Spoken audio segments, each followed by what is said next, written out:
ya es martes de astillas, por supuesto, mi querido Julio Hernández. ¿Cómo estás, maestro? Muy bien, Paco, ¿qué dices? ¿Cómo va todo? Pues bien, digo, tristes, ¿no? Por lo que sucedió ahí. Sí, claro. Tristes y además de todo una tragedia que tiene 1000 cabezas, ¿no?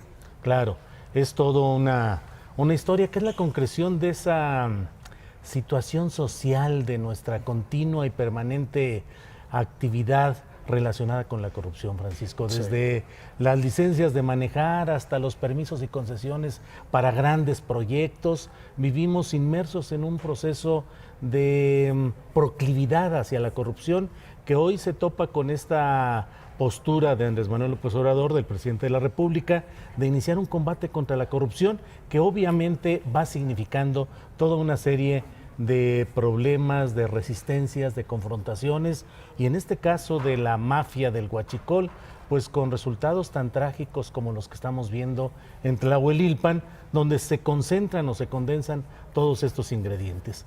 Un lugar donde los tiempos políticos nos muestran que por más que se trata de ir avanzando en este proceso de lucha contra la corrupción, existen el suficiente rezago social, económico, de una población muchas veces sin los satisfactores necesarios, claro, con la proclividad también a la adquisición rápida y fácil de suministros, y en ese esquema es en el cual se está dando todo este proceso. Tienes ahí razón en esa proclividad, ¿no? A satisfacerse rápido de las cosas, porque no podemos entender que se hayan organizado a través de Facebook, que haya habido tal cantidad de bidones y que además por la zona veíamos camionetas de superlujo, ¿no? Había una Ford Lobo ahí de doble cabina. Y decías, bueno, ¿qué está pasando aquí? Se ve que hay una mezcla entre esa corrupción, los huachicoleros, el pueblo que no tiene esos satisfactores y que los quiere de alguna forma, pues bueno, obtener, ¿no?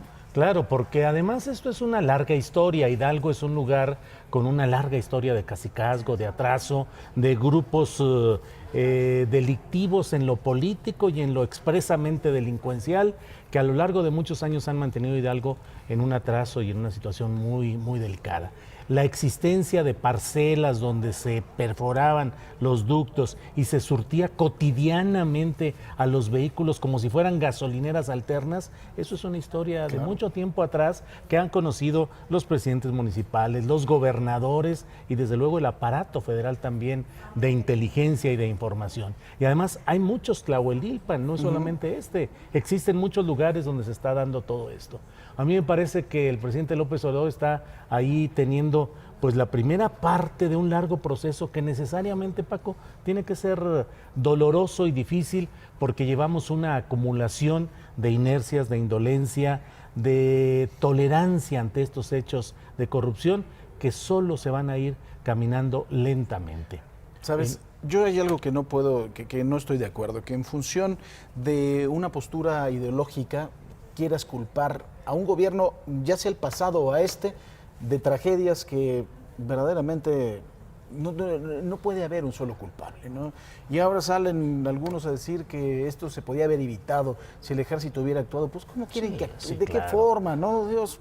Paco, hemos visto cuántas veces miembros del Ejército Nacional han sido repelidos violentamente, secuestrados, detenidos, les quitan las armas, porque hay una población que ha encontrado en muchos de estos mecanismos pues una forma de supervivencia y de enriquecimiento, además manejados por una mafia. No podemos negar que existe una mafia del huachicol que de manera organizada participa en todos estos procesos. Y que procesos. Quizá ellos fueron los que ocasionaron esto como un distractor, ¿no? Y como incluso como un sabotaje precisamente para que esto sucediera. Que oye, quien sepa y que tenga dos dedos de frente sabe que esto iba a ocurrir tarde y temprano, ¿no? Sí, claro. Esos indicios de esa resistencia de los grupos criminales, efectivamente tú usas una palabra que es muy delicada, sabotaje, pero que es el intento de boicotear un proceso político que va en contra de esos intereses y de esos privilegios.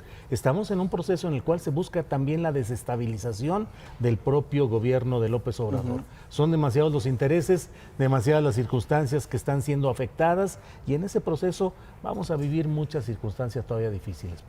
Complicado sin duda lo que estamos viendo y bueno, sigue Andrés Manuel López Obrador a través de sus conferencias de prensa mañanas dando y marcando la agenda, ¿no?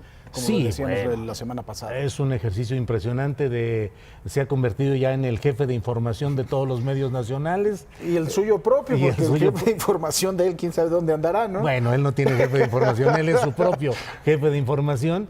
Y bueno, aparte de eso, pues un proceso diario de politización y de ideologización. O sea, López Obrador está aprovechando desde luego estas conferencias para plantear no solo la información y los datos duros, sino la explicación y el contexto de lo que son sus políticas y sus posturas. Claro. Hoy ha anunciado una gran inversión para apoyar justamente a la población de estas zonas huachicoleras en esa otra parte de la pinza que es el combate contra la corrupción, pero también la inversión en el gasto social. Los motivos, ¿no?, que pueden llevar a esta gente a participar en esto. En todo el país, que esa es parte del sustrato de lo que hay por debajo de todas estas expresiones criminales que por desgracia se desbordan y cada vez son más preocupantes. Maestro, como siempre, un gusto saludarte. El gusto es mío, Paco, gracias. Gracias, el maestro Julio Hernández Astillero. Vamos a un resumen final de información. Imagen Noticias con Paco Sea, lunes a viernes 5:50 AM. Participa en Imagen Televisión.